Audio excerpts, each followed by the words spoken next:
Buenas tardes, noches, bienvenidos. Gracias al Ateneo por acogernos y espero que haya por aquí algunas personas de la comunidad marítima.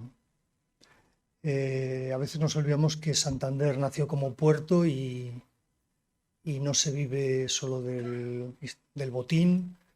Lo mismo que Bilbao no era el Guggenheim, sino Bilbao era un puerto en origen y el tráfico marítimo y el comercio son la base de la vida.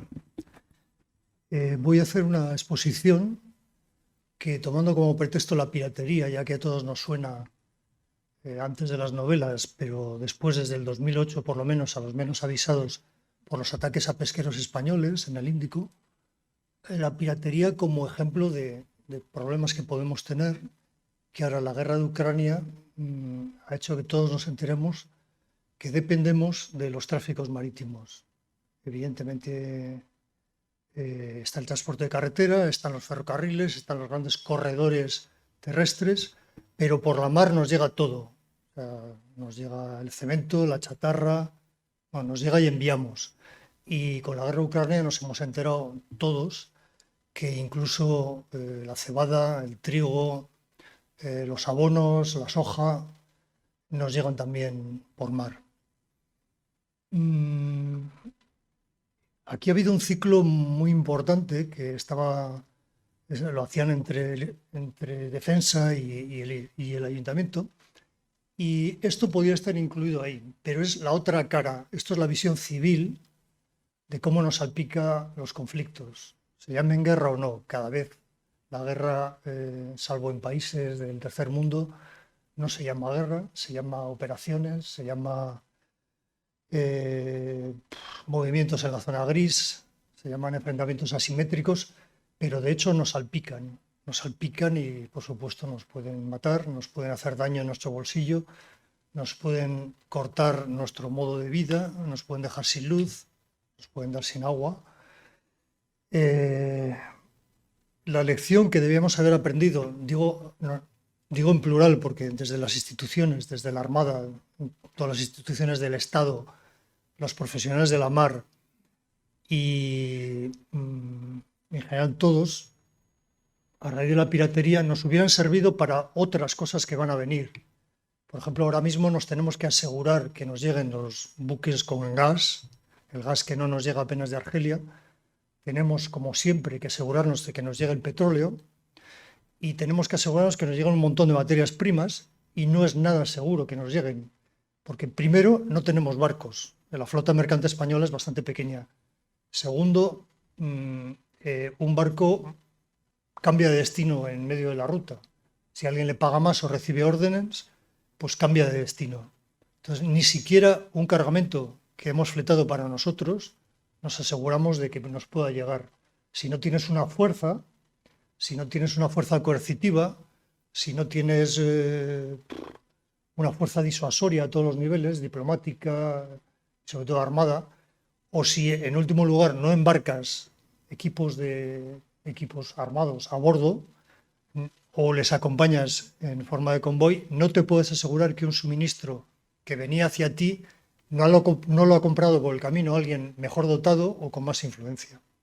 Entonces, las pequeñas lecciones de la piratería, que eran anecdóticas dentro del contexto mundial de economía, de macroeconomía, de grandes cifras, solo eran importantes para los pescadores. Al que le atacan, pues bueno, se le juega la vida o se juega un susto o una vejación que no va a dormir en su vida, pero dentro del contexto económico mundial son ataques anecdóticos, ¿no?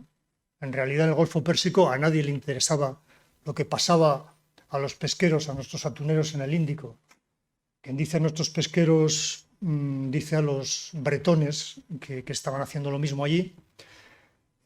Toda la protección estaba puesta y todos los ojos estaban fijos en las grandes rutas del petróleo, que en realidad es lo que importa. Y en su momento se desplegaron flotas de la OTAN, se desplegaron la Operación Atalanta y había, paseando por ahí, había armadas de Rusia, había armadas de la India, de Irán, Había buques de combate de China y de Japón, y seguro que me dejó otros, porque nadie se podía permitir quedarse sin el fluido, ¿no? Sin el fluido vital, que es el oro negro. Vamos a avanzar. Casi toda la presentación es visual. O sea, el que tenga ganas de moverse o se aburra, que se mueva, que se levante, a mí me da igual. Vamos a empezar. Recuerdo que la marina mercante es el origen de todo. Al principio la marina mercante estaba siempre armada. El otro día me lo recordaba un armador francés. Me decía, Alfonso, también el francés armador viene de estar armado.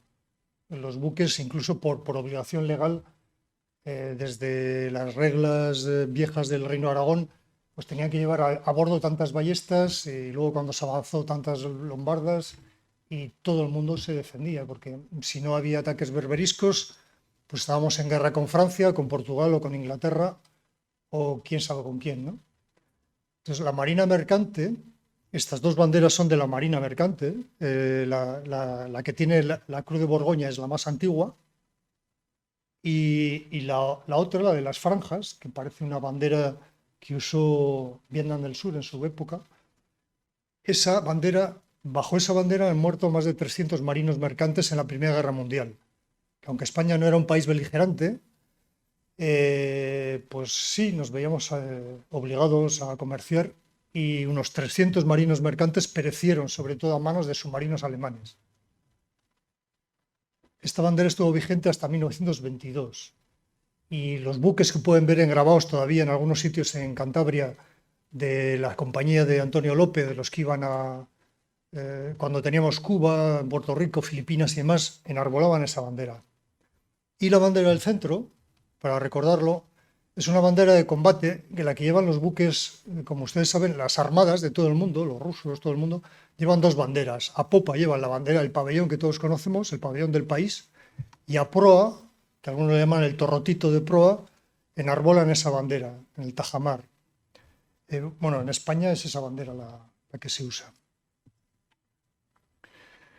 Piratería ayer y hoy siempre, porque piratería, bueno, es eterna, la describen los chinos hace miles de años. Sabemos que Julio César fue secuestrado por piratas, por supuesto, en cuanto pudo armó una flota, fue a por ellos y no paró hasta cortarle la cabeza a todos. Y ya el gran Julio nos dio una lección que a veces se olvida. La marina no está separada de tierra. El combate se lleva a cabo en profundidad hasta donde haga falta. Los romanos, cuando tuvieron que dominar la piratería en el Mediterráneo, lo que hicieron es dividir en sectores, cada uno al mando de un jefe militar, y tenían autorización de llevar ataques hasta unas 50 kilómetros tierra adentro. Con lo cual hacían una persecución en caliente y no se limitaban a dejar desembarcar a los piratas, como se hace hoy en día. Bueno, símbolos piratas. Esto es importante. La piratería es una actividad comercial, digamos irregular, con más o menos mala prensa, depende de dónde cobres, pero es una actividad comercial. Y nunca hay que olvidar que Mercurio es el mismo dios que regía la velocidad, el comercio, las comunicaciones, y también es el dios de los ladrones, ¿no? La piratería o el corso, no vamos a entrar en grandes discusiones, porque el corso es una manera de hacer la guerra que para el efecto del que lo sufre es como piratería, pero está amparado por una carta. Por ejemplo, nadie metería mano, si no es la ONU, ahora mismo a Rusia, por estar robando mercancías y barcos en tierra y en mar en Ucrania, ¿no? Es una actividad que siempre se ha hecho. La guerra de independencia ya teníamos incluso un corso llamado terrestre en España, que el desafortunado Javier Mina lo llevó en adelante hasta caer prisionero, y hubo otros corsos terrestres. O sea, el corso es una palabra que se empleaba constantemente, y en el Cantábrico teníamos un montón de gente que vivía del corso cuando teníamos conflictos con Francia o con Inglaterra, ¿no? Toda la cornisa cantábrica, sobre todo aquí y en Guipúzcoa, efectivamente, había muchísimos que pasaban de la ballena al corso, del corso a la ballena. Hay piratería fluvial, evidentemente, porque no nos olvidemos que aunque España no tiene, desgraciadamente, grandes cursos fluviales, en el mundo sí los hay, y el tráfico fluvial y lacustre es importantísimo, Y entonces, bueno, hay piratería en el Yangtze, en la cuenca del Amazonas, etcétera, etcétera. De hecho, hay cantidad de novelas sobre ello. Ahora vamos a decir, centrándonos en cómo nos atacaron, digo cómo nos atacaron porque a mí me conciernen los ataques a España, nos olvidamos del atún rojo, el famoso atún rojo gigantesco del Mediterráneo de Salvadravas, nos olvidamos del bonito del norte y vamos al atún tropical, que puede estar en la zona de Golfo de Guinea, por decir algo, en el Atlántico, en el Océano Índico y en el Pacífico. Y los buques que lo pescan son grandes atuneros cerqueros congeladores, que ese es el nombre. Son buques que pueden llegar a los 117 metros de eslora, que yo conozca, igual hay alguno mayor ya. Son maravillosos barcos del tamaño de una fragata pequeña, de una corbeta, y van dotados electrónicamente pues, como un buque de guerra prácticamente. Porque como son autónomos en las campañas, tienen todo redundante. Tienen por duplicado, por triplicado.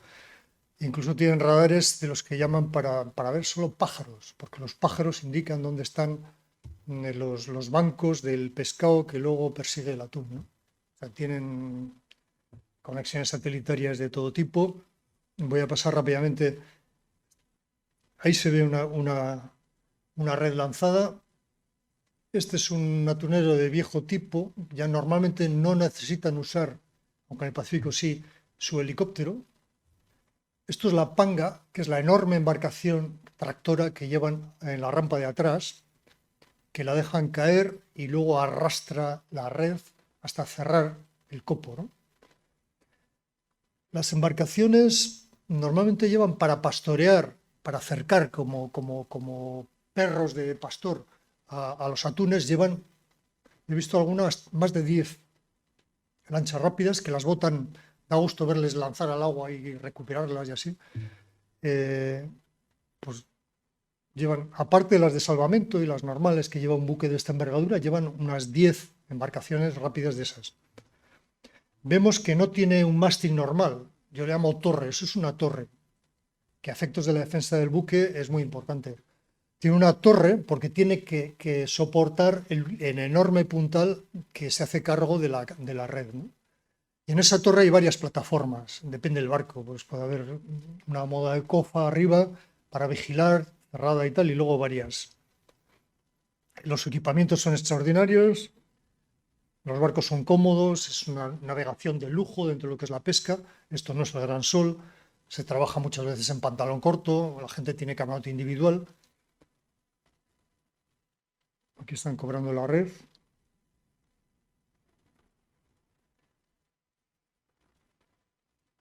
Pero llegamos a los peros.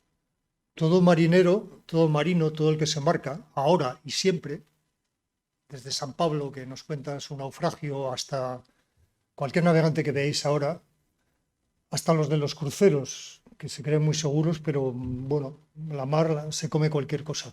Esto es comillas.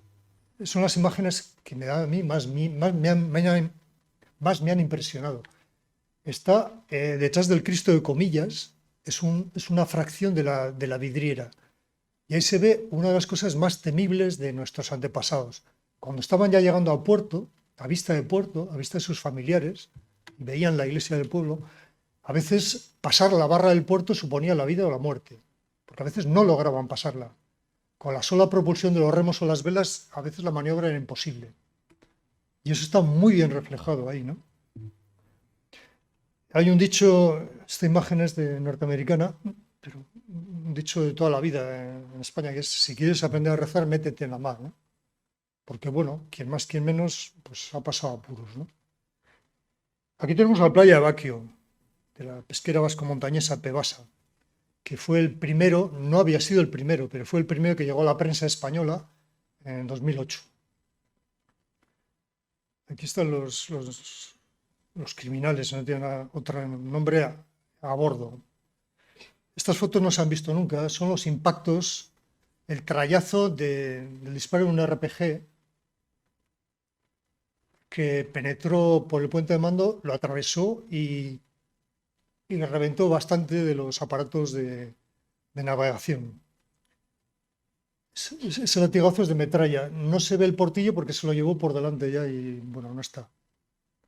Ese es el orificio de salida, que fíjense ustedes, nos interesa mucho, luego volveremos a ello. Es muy importante saber con qué arma te han disparado, que aquí en España se hizo muy mal todo el estudio forense de la balística en los distintos casos. No es lo mismo que te disparen con un RPG que vale 100 euros, 40 euros en un mercado africano, de una sola etapa, que te disparen con una cabeza de guerra de dos etapas, porque una está hecha para perforar lo que sea y la segunda ya es la que revienta lo que sea. Este es el efecto, bueno, de uno más moderno, de un RPG potente que atraviesa primero un muro de hormigón y está preparado. Su objetivo no es el muro de hormigón. Tiene una etapa que atraviesa el muro de hormigón y la segunda, ese es el efecto en un contenedor. Imagínense en una cámara de máquinas o en el interior de un barco.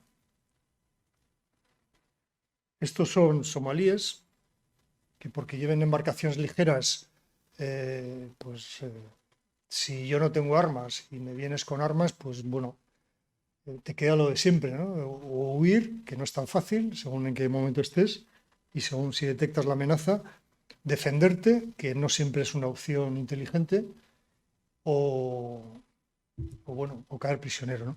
Esto es una típica embarcación de las que usaban a veces para nave nodriza, ¿no? Igual era un barco, un dhow, que llamaban, tipo de los del Golfo Adén, que habían capturado y lo usaban para proyectar desde ahí sus lanchas. Aquí se ve una operación en que les han capturado, o sea, una armada occidental les está controlando porque lo usaban como embarcación nodriza, ¿no? Esto es el Golfo de Guinea, pero es lo mismo. Esto es, pues bueno, este tipo de... las armas rusas a veces son muy elementales, pero muy eficaces y aguantan un maltrato importante, ¿no? Es fundamental en África. O sea, en un mercadillo puedes comprar munición para acá, puedes comprar proyectiles, los proyectiles ruedan por el fondo de la barca y funcionan en un 70% de las ocasiones. A veces tienes suerte y no te pega, ¿no? Porque no ha funcionado.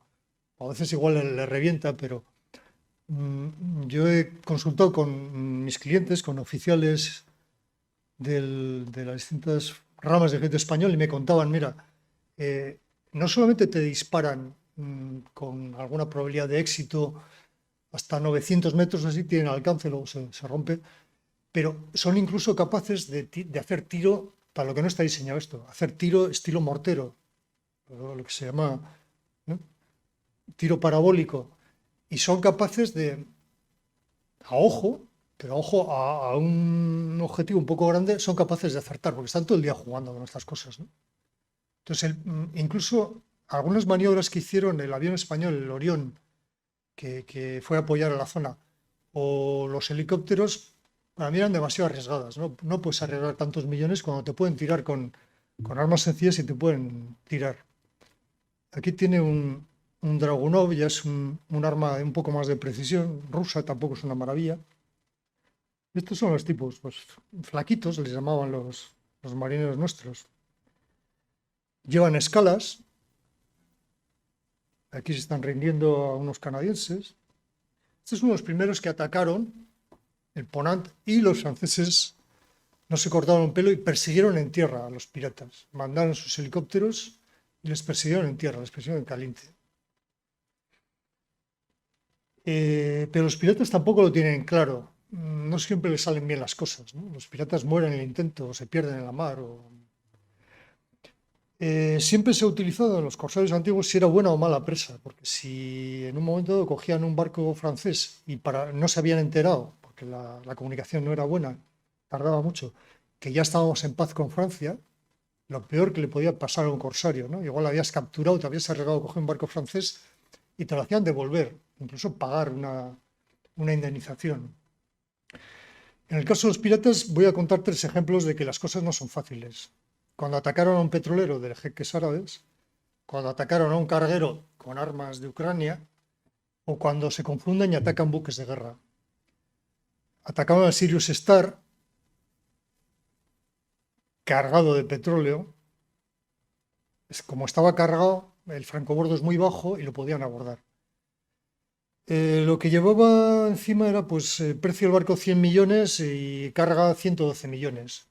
Pero sobre todo era de una filial de Aramco. Aramco es la compañía petrolera estatal saudí, ¿no? Entonces empezaron a sonar los teléfonos, ¿no? Que es un buque musulmán, que es petróleo musulmán, que es dinero musulmán.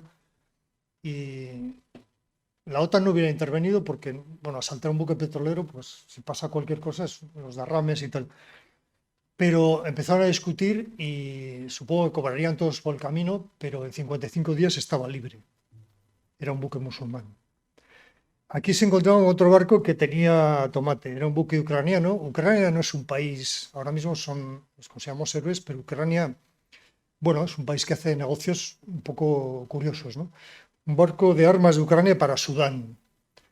Claro, esto sí que no lo iba a permitir Occidente, que se quedaran los piratas en su mano, que desembarcaran en Somalia, ¿no? Sí, este barco lo hubieran hundido, claramente. Pero bueno, lo hubieran bombardeado y lo hubieran hundido. Pero bueno, se negoció y tal. A veces es curioso, pero en la noche o entre dos luces, pues ves un buque así, que tiene como pescantes y tal, y los piratas o a cualquiera no avisado, pues se cree que es un buque civil.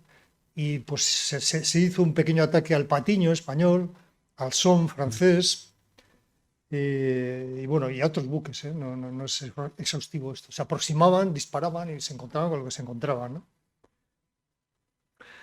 Tampoco es lo que parece, pues bueno, crees que tienes un barco que es una perita en dulce, pero bueno, si la mar está muy agitada, si el viento sopla muy duro y tal, con embarcaciones pequeñas, pues no te defiendes, ¿no? Puedes volcar en la mínima persecución, sobre todo si el barco hace maniobras. Luego, si el buque es de alta velocidad, pues difícilmente podrás meterle mano, ¿no? Y si el buque pues es muy alto, necesitas ya unas escalas muy especiales o métodos de abordaje sofisticados. Y luego, ya si te encuentras, bueno, aquí tenemos un container navegando a 20 nudos, un portacontainers, pues solamente con la turbulencia que crea. Y luego, cuando el buque va en lastre, pues hay una enorme diferencia con, ya sea un bull carrier o un petróleo, con cuando va sumergido porque lleva carga máxima, ¿no? Aquí vemos unas maniobras en España con un ferry, la infantería marina, pues haciendo maniobras de protección. Claro, no es fácil acceder a un buque. Y a veces el dibujo de Asterix, si a alguno le gusta Asterix, pues siempre salían unos piratas como nórdicos y tal, que tenían la mala suerte de encontrarse siempre con un buque en el que estaba Asterix y Obelix, ¿no? Y siempre acababan con el barco destrozado y con suerte manteniéndose a flote con dos palos, ¿no? Pues bueno, eso sucede en la realidad. Entonces te encontrabas con un portacontenedor de una compañía, por ejemplo, la ZIM israelí. Los israelíes hacen tres años de servicio militar, si son paracaidistas o así, unos 5 años.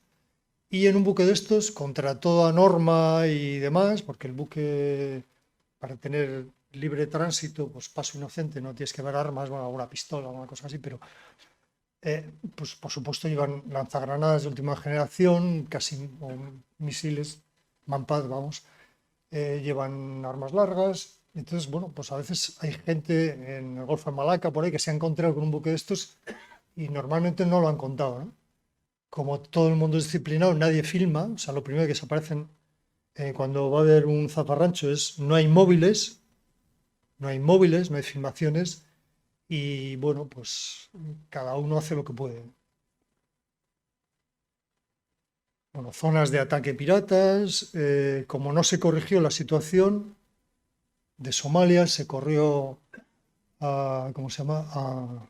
De Somalia pasamos a lo que es Kenia, de Kenia a Tanzania, y hoy ahora los islamistas están, más que la piratería, que también ha habido entre Madagascar y Mozambique está hecho polvo por los islamistas, y es una guerra económica, o sea, no nos olvidemos que la piratería puede ser un pobre desgraciado que sale como quien sale a pescar, o como salían los berberiscos a coger 4 prisioneros y para venderlos como esclavos, o alguien incluso sin saberlo, está programado, sin saberlo el ejecutor, el pirata, está siendo parte de una guerra de otro nivel, ¿no?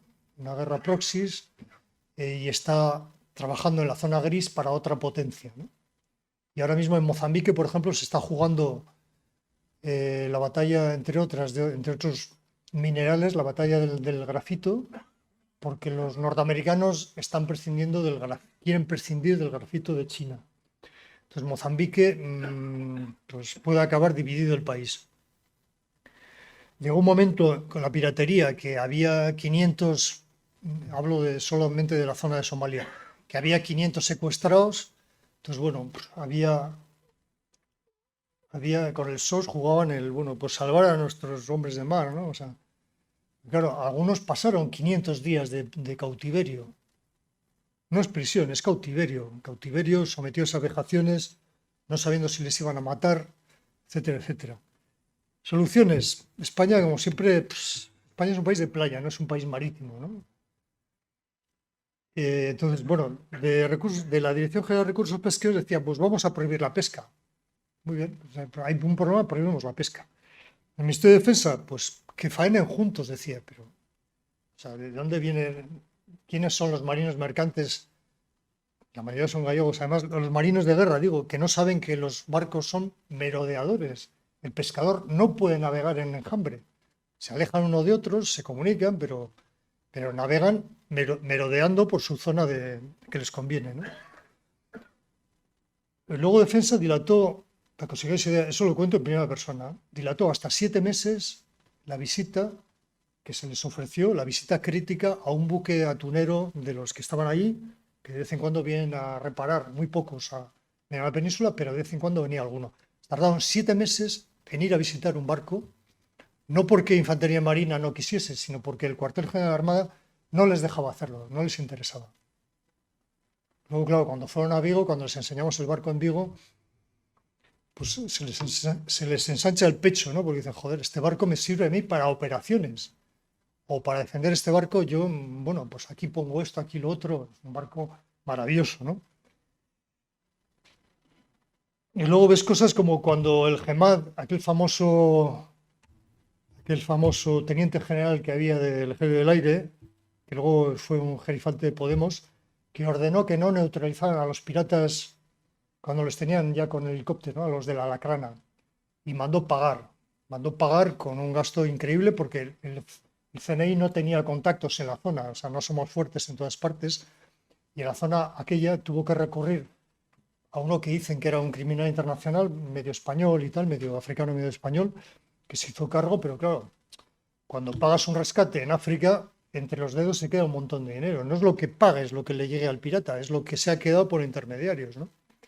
Entonces, un país que paga pero no pega, es un país que no tiene disuasión, y eso nos pasa a nosotros. La solución europea, infantería marina embarcada, una solución barata y adecuada, porque tú tienes la infantería marina para proteger tus barcos, no solamente los barcos de guerra. Y ahora puede llegar el momento de proteger barcos con combustibles, etcétera, ¿no? Entonces tú embarcas un equipo de 5, 4 o 5, depende del barco, son gente marinizada, que se dice, pueden aguantar la disciplina a bordo, y no hay un problema económico porque les pagan su sueldo y luego un extra por zona de operaciones que lo paga el armador, más los transportes, etcétera, etcétera, ¿no? Una solución económica y adecuada, aparte que contribuyen a la inteligencia de la misión, claro. Si yo embarco, como están haciendo España, los españoles, infantería en marina, bueno, Royal Marines, que están jubilados, pues no sé si reportarán a Inglaterra, porque lo que es a la comunidad de inteligencia española no le reportan. Entonces no aprendemos nada. Francia los embarcó, Italia los embarcó, Holanda los embarcó, Suiza, que tiene grandes flotas, que los de tierra adentro no lo saben, como no tiene infantería marina, no embarcó, pero lo hubiera hecho a gusto. Y Reino Unido, por supuesto, se sirve de sus Royal Marines, que hay más de 1.500 sirviendo en las flotas de todo el mundo. También algunos embarcaron a los Sarayet de Israel, etcétera, etcétera. Sí que puede haber problemas. Italia tuvo un conflicto porque a veces disparas y te equivocas, ¿no? Y mataron, parece ser, que tampoco está muy claro, a algún pescador de la India. India juega a gran potencia. Ellos ametrallan a todo el mundo en la mar cuando tienen problemas, pero juegan a gran potencia y tuvieron retenidos a 2 infantes de marina italianos. Pero bueno, las contramedidas.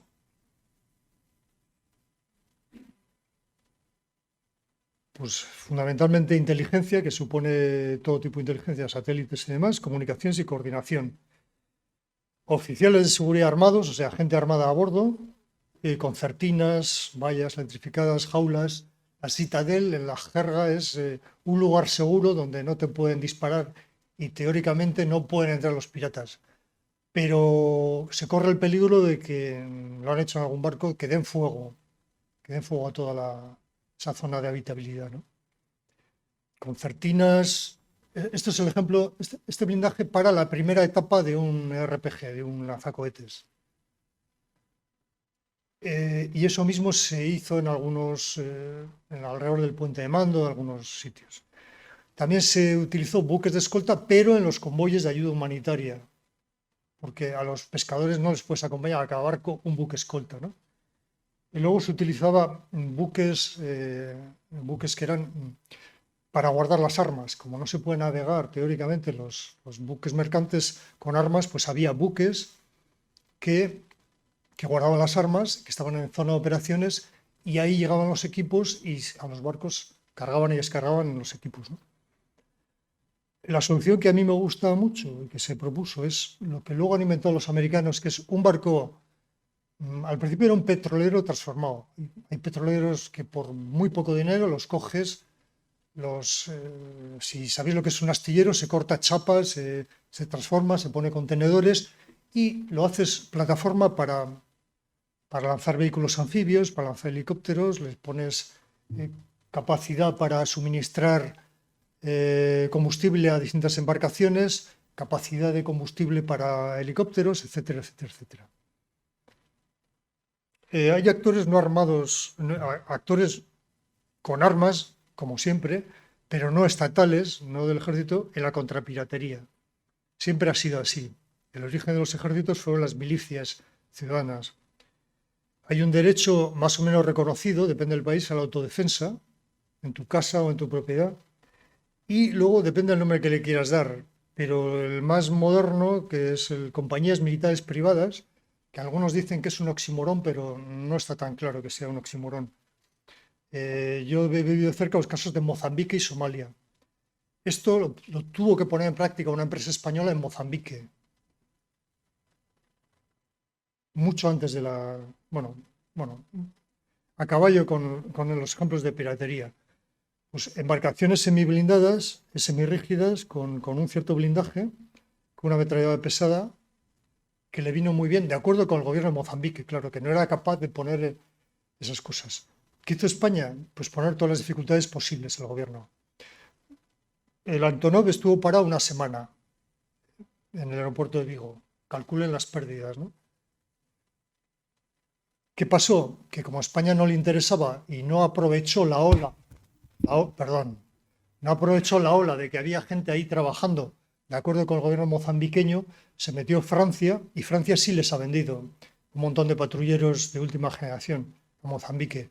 Nosotros ya no tenemos cartas ahí. Entre las compañías militares privadas, en Francia destacó Secopex.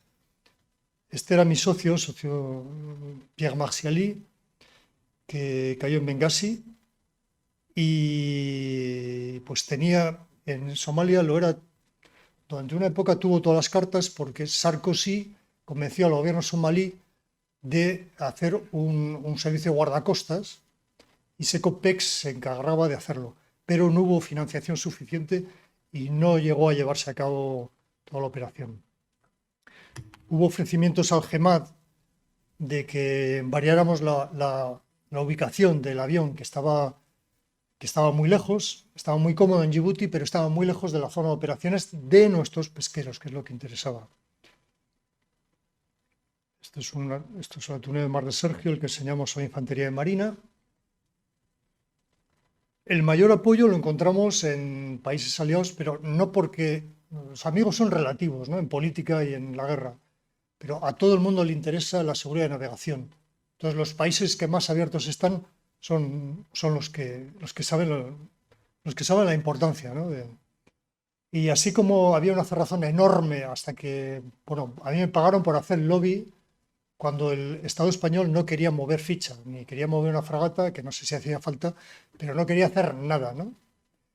Entonces, bueno, en Estados Unidos, en la embajada, que siempre había tratado con la gente, pues se hicieron reuniones. En Bilbao una reunión en que estuvimos, pues la gente de la embajada, estuvieron gente de las dos asociaciones de atuneros, les explicamos con vídeos y tal cuál era la dinámica de operativa de uno de estos barcos, etcétera, etcétera. Y coincidió que una semana antes del ataque a la Alacrana, ahí estaba el, el CEO de Chebastar, que era el dueño de la Alacrana, enseñándonos fotos del barco y tal, y una semana después le atacaron, ¿no? Le llevamos también a ver una tunela en construcción que estaba en la ría de Bilbao. Y los israelíes también fueron bueno, son muy dinámicos y muy abiertos, ¿no? Entonces nos dijeron claramente, mira, la experiencia que tenemos nosotros de defensa de barcos civiles, bueno, me lo dijeron, no hay ningún inconveniente en pasárosla. Lo pasamos de agencia a agencia, tú me dices a quién de la central hay que hablar con él y de gobierno a gobierno esta comunicación con este expertise se os comunica, ¿no? Y ahora entramos en por qué es importante la piratería. O sea, no por atacar a unos pesqueros, con todo el respeto a los pesqueros, son insignificantes dentro de los tráficos mundiales. Porque lo que hemos dicho, el petróleo, el gas, los minerales, el grano, los bienes son fundamentales. Esta noción es fundamental. O sea, el que estudie economía y no le hayan enseñado lo que es esto, los puntos de estrangulamiento o choke points, no sabe economía.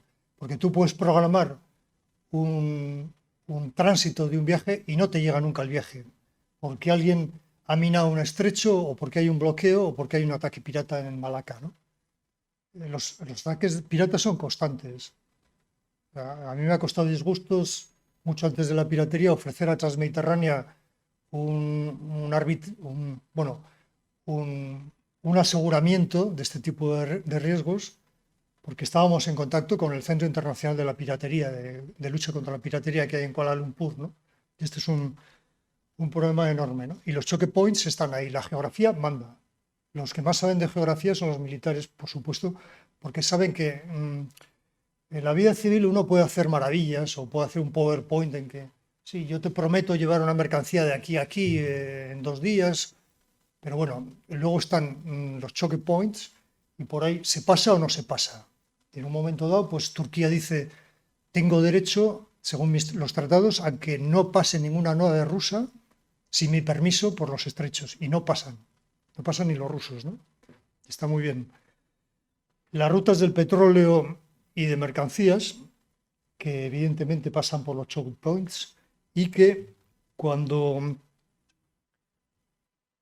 lo más álgido de los ataques en esta zona, dado que pasar el canal de Suez ya tiene un costo importante y que los seguros se incrementaban, algunos empezaron a hacer esta opción, con una pérdida enorme para Egipto, que no está para bromas. Concentración de ataques de piratería y las zonas. Y ahora recordamos rápidamente lo que son. O sea, navegar es necesario, como decían los antiguos. Esta es la doble vía nueva del canal de Suez. Esto es lo que la gente también que estudia economía no le enseñan, que aparte de navegar por el mar, se navega por tierra. Yo puedo embarcar en el Mar Negro, en el Danubio y atravesar hasta Rotterdam, ¿no? Hasta Holanda. O puedo embarcar en Suiza y acabar en Alemania y en Holanda. O puedo coger un yate, entrar cerca de Marsella por Set y acabar también en los Países Bajos, ¿no? Hay una enorme red de canales que tenemos la desgracia de no poseer, aunque se hizo el famoso intento del Canal de Castilla y otros, pero no hay suficiente caudal en España, ¿no? Esto no hay que olvidarlo, porque hay países que tienen la suerte de sacar mercancías así. Esta es la envergadura de los canales se cruzan con otras vías. En Europa creo que suben un desnivel de hasta 140 metros, entre ascensores, vías hidráulicas, esclusas y demás. Sabemos que Paraguay no tiene mar, pero llegan grandes buques a través de la hidrovía del Paraná, la Gran Vía. El acceso al mar es sagrado para el que lo tiene. Bolivia si ustedes leen relatos de Julio Verne, tenía mar y lo perdió en una guerra, en una triste guerra.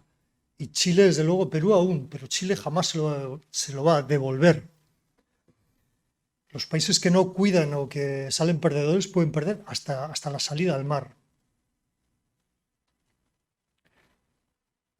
Y las salidas al mar son nuevas. Rusia le ha tocado la lotería con el deshielo y por fin va a tener salida fácil de las flotas por arriba.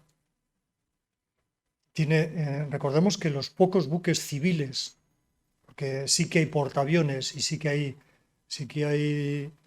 hay también submarinos, pero buques civiles que naveguen a propulsión nuclear, o sea, que puedan estar meses aislados, solamente están los grandes, me gustaría embarcar en uno, los grandes rompehielos rusos, gigantescos. Los metaneros, fundamentales para España, ya saben, es un barco que tiene unos grandes aislamientos, puede tener esta forma de bombonas o puede tener otra de membranas, y a menos 165 grados el gas está líquido, luego hay que regasificarlo y pasa al sistema. Esta es la forma típica, pero luego hay otros de esta forma que son iguales, pero de otra tecnología. Este es el interior. Ahí se ve una figura humana. Aquí vemos la vulnerabilidad relativa de un buque. Pues es el Limburg, que atacaron antes de todas estas movidas, atacaron. Visto desde el puente de mando. Un ataque en Yemen muy espectacular, pero el barco no resultó tan dañado como aquí se le ve. Bueno, se ha quedado oxidado, más o menos las chapas arrugadas ya no están planchadas por el calor, pero bueno, en astillero se corta y se pega y se arregla, ¿no? La supervivencia de un buque de doble casco, incluso cargado de petróleo, es bastante grande, como demostró el caso de Limburg. Los buques de guerra no son invulnerables. Pueden tener un poderío de armas fantástico, pero no son más fuertes, desde luego, que un buque mercante. No es el acorazado antiguo que bueno. Y bueno, y son muy vulnerables cuando se acercan a puerto, en los fondeos y en los muelles. ETA en Santander atacó 2 o 3 veces a barcos con bastante éxito.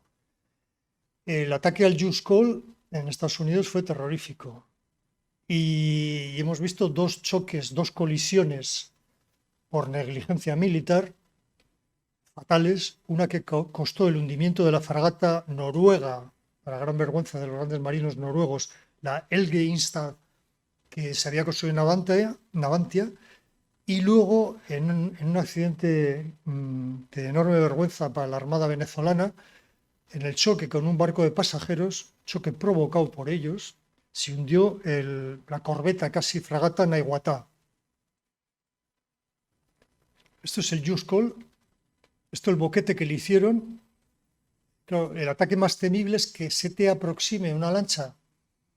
Tú estás cerca del puerto, hay pesqueros, hay paseantes y tal, pero se te acerca y un buque cargado de explosivos suicida y bueno, pues la defensa, la única defensa es tener un cordón y la infantería marina a bordo que tenga armas a propósito, no solo fusiles o ametralladoras de la MG famosa del 762, no basta con eso, ¿no?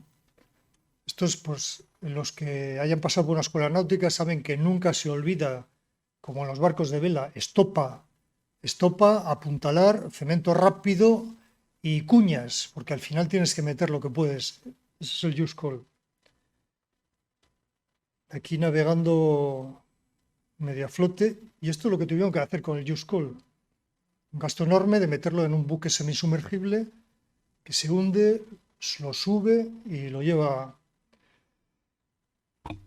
Y voy a recordar también que los conflictos los conflictos económicos no solamente son con piratas. Hemos tenido graves conflictos con Marruecos, con Francia, con Portugal, con Canadá, si alguien se acuerda de la llamada Guerra del Fletán. Y curiosamente Portugal y Francia nos han hecho muertos de gente del mar. Pues a un carabinero que no sé, pues se le va la mano, ¿no? Así como yo he oído a oficiales argentinos que persiguen a buques, que están hartos de perseguir siempre al mismo buque, pero te dice un oficial, oiga, yo soy un caballero, ¿cómo voy a disparar a un civil, no? Pues te dice eso, un oficial de marina, ¿no? Hemos tenido ilustres que yo me quito el sombrero, los distintos sombreros frente a buques como esto, no porque sean muy honorables, pero por capacidad de navegar en aguas montañosas, allí más allá en los mares australes, perseguidos por buques de Australia, de Nueva Zelanda y de Francia, pues hemos tenido pesqueros huyendo por allí, porque la pesca, hay pesquerías muy, muy, muy rentables, que valen su peso no en oro, pero en plata sí, ¿no? Y hay buques piratas que se dicen malamente piratas, pero bueno, es otra piratería. 21 días tardaron en darle caza al capitán gallego. En la vigilancia, hoy en día se hace hasta con albatros, albatros de verdad, que cargan un sistema.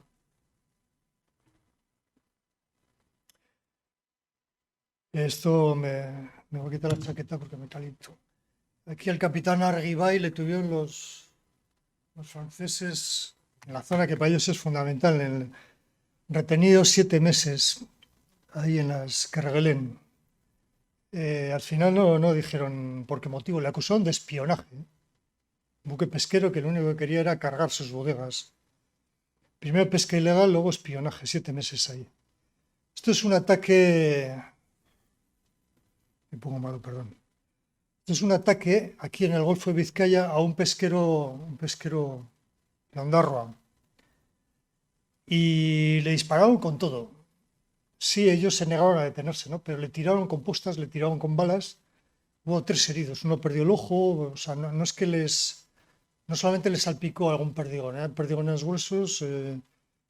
Y bueno, pues el puente de mando acribillado, les destruyeron cosas. Eso entre vecinos, ¿eh?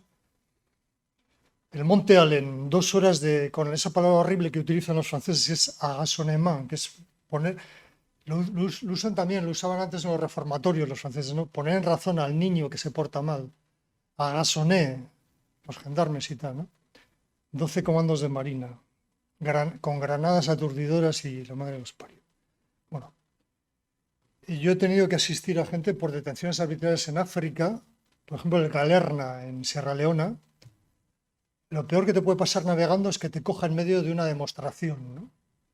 Hay demostraciones conjuntas porque la Guardia Costera de Estados Unidos está colaborando con un país africano y claro, enseñan a los negritos cómo tienen que patrullar y tal, y bueno, y te pillan por medio, ¿no? Y, aunque lleves papeles, pues, y no ibas a ese país, ni estabas pescando, pues bueno, pues te detienen, ¿no? Y claro, siempre vale más la documentación del guardacostas, del Just Coast Guard. El Just Coast Guard es como una rama, no es militar, pero es como una rama militarizada y perfectamente armada como otra arma de Estados Unidos, ¿no? Y bueno, pues ante la declaración del oficial, aunque yo tenía los buenos oficios de gente dentro, la declaración del oficial americano pues prevalecía sobre lo que decía nuestra gente, ¿no? Y tuvieron que pagar una multa, como siempre. Y para terminar, la seguridad, bueno, como hay tanta gente implicada, muchas veces no se lleva a cabo. O sea, es competencia mía, es tuya, es la autonomía, es mar, es costa, es... La Armada hace tiempo que no le interesan los patrulleros, lo que antes se llama patrullero, una embarcación ligera, lo que antes eran embarcaciones misilísticas o torpederas, que son absolutamente peligrosas, como empezó el gran John F. Kennedy, empezó su carrera en una de esas, ¿no? La Guardia Civil, como a la Armada no le interesan algunas cosas, la Guardia Civil ha cogido la alta mar, ahora tiene 3 buques de alta mar y va a tener otro. La Guardia Civil fue la primera que se dio cuenta de Perejil, de lo que pasaba en Perejil, que había una ocupación que puede parecer insignificante, pero mantener el statu quo es fundamental. Fundamental. Da lo mismo la ideología que tengamos o que sea. Y entonces os voy a poner, esto es de 2017, un caso sin resolver, que a todo el mundo le quema las manos, que es en la ría de Bilbao, el corazón de Bilbao. Había un astillero hasta hace poco que ahora está parado, que todo el mundo le llama la Naval, aunque ha tenido varios nombres, pero la Naval, coloquialmente, nuestros astilleros, he tenido la suerte de estar ahí en la sala de reuniones, pues es como un ministerio, aquellos astilleros, ¿no? Pues una mesa de caoba enorme para 16 personas, bueno, un boato bastante importante, ¿no? Era un astillero. Pues bien, estaba en construcción un buque que se llama Livingstone, para un armador ya que le habían hecho varias cosas, y había problemas, porque el astillero estaba de capa caída, estaba que si cerraba, que si no, y discutía el armador con el astillero, qué hacemos, tal. Y cuando lo vio mal, el armador belga, pues mandó unos comandos a llevarse el barco. Que eso lo hacen en África, o lo hacen en Hamburgo, o lo hacen en Rotterdam, y están todavía en la cárcel, y pagando unas multas increíbles, y los dos barcos también trincados. Y sin embargo, como era España, se atrevieron a entrar hablo de remolcadores de unos 71 metros y otro de 36, eso vale dinero, ¿eh? Estaban esperando fondeados a que les dieran la orden. Era este barco, que estuvo a punto de quedarse al garete, que podía haber interrumpido el tráfico en la ría de Bilbao. Este es uno de los remolcadores que entró, este es otro, y el comando subió al barco, o sea, saltó las vallas, saltó todas las barreras, ilegalmente por supuesto, accedió al interior del astillero, accedió al muelle, accedieron al barco y con Rotaflex cortaron las amarras. Para mí es un acto terrorista, o sea, me da lo mismo que no lleves armas y tal, pues provocar unos daños que a ver quién paga una avería en medio de la ría de Bilbao, ¿no? Pues bien, esta gente se dio de rositas y nos dimos cuenta, bueno, se dieron cuenta porque el vigilante jurado del astillero de noche vio qué pasa aquí y empezó a llamar a todo el mundo. Y los primeros que acudieron fueron los de los sindicatos, porque claro, cuando tienes un barco ahí y no sabes si vas a cobrar, pues vienes corriendo, ¿no? Se salieron, se vistieron corriendo y vinieron. Luego ya apareció la Archancha y tal, pero como a la Armada no le interesa, como no tenemos tal, como el gobierno vasco no sé qué, como la mar no se sabe de quién es, pues se fueron de rositas. Y bueno, pues yo acabaría diciendo que no hay peñón pequeño. Si hay que regalarlo o venderlo ya se hará, pero con un tratado, ¿no?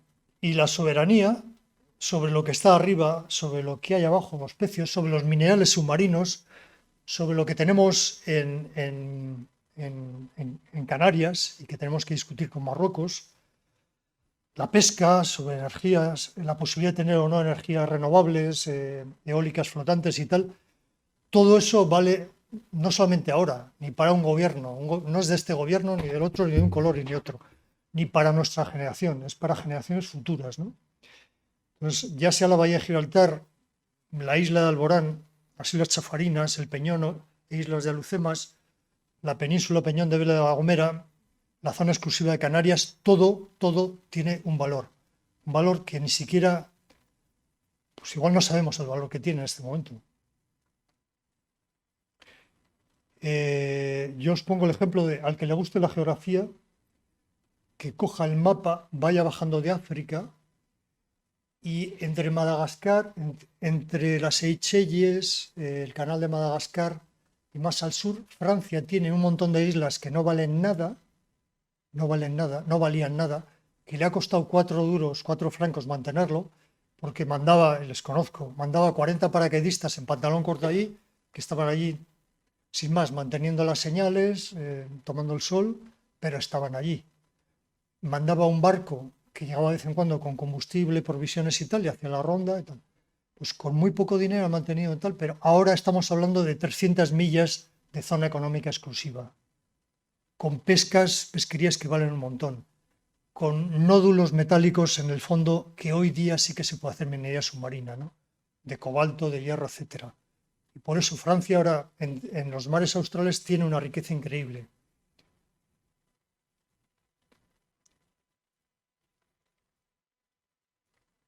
bueno, esto es una parte que no cabe aquí, pero es cómo asaltar un barco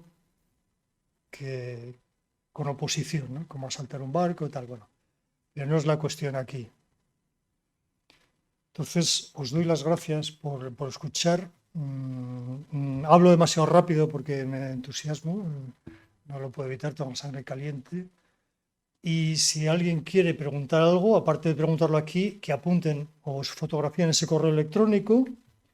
Y yo luego voy a ir a la cervecería de al lado, que se llama Tivoli, que está aquí a la derecha, enfrente de la Fundación Botín, porque tiene una pintura maravillosa que está copiada de México, con permiso del autor, el mismo autor lo ha hecho, que está en Manzanillo, México, un mural enorme, como nos gustan los mexicanos, que es el homenaje al tornaviaje el célebre de Filipinas a México, ¿no? Pues bien, muchísimas gracias y navegar es necesario.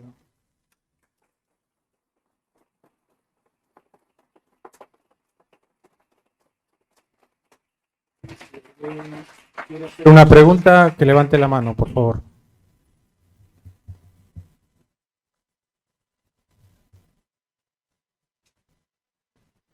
Pues nada, lo damos ya por cerrado entonces.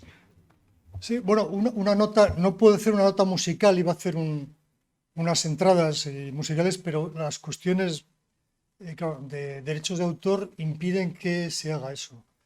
Iba a introducir tres notas, porque la piratería, sí, musicalmente se define, para todo el mundo está Piratas del Caribe, que es una magnífica melodía, está bien, exultante y tal, pero luego iba a introducir una mucho más realista, un grupo de rock que tiene un disco que se llama Rosa de Cardiff, Cardiff Rose, en la que hay una canción más o menos del siglo XVI que cantan los piratas que salen de puerto y van a buscar galeones españoles. Y tiene un tono mucho más triste, no, mucho más melancólico, porque claro, la gente se lanzaba al mar, se jugaba la vida y muchas veces venían de un mundo muy sórdido.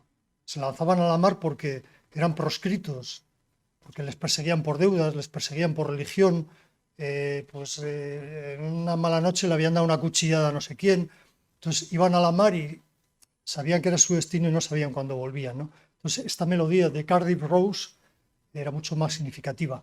Y iba a meter por fin una que no sé si lo sabrán ustedes, la famosa de Ricky Martin, con un vídeo súper movido, muy, muy interesante que tiene, que es eh, eh,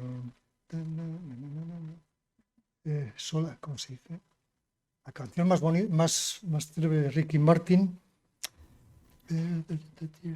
Bueno, tiene una canción con la que murieron 13 piratas, murieron fusilados 13 piratas chinos.